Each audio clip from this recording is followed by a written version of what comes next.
हरेः पुलकभूषणमाश्रयन्ति भृङ्गाङ्गनेव मुकुलाभरणं तमालम् अङ्गीकृताखिलविभूतिरपाङ्गलीला माङ्गल्यदास्तु मम मङ्गलदेवतायाः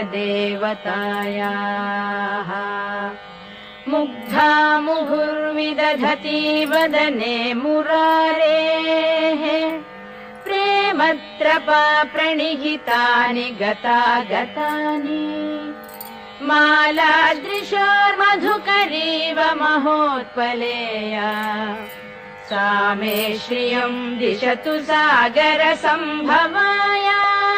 प्रणिहितानि गतागतानि मालादृशोर्मधुकरीव महोत्पलेया।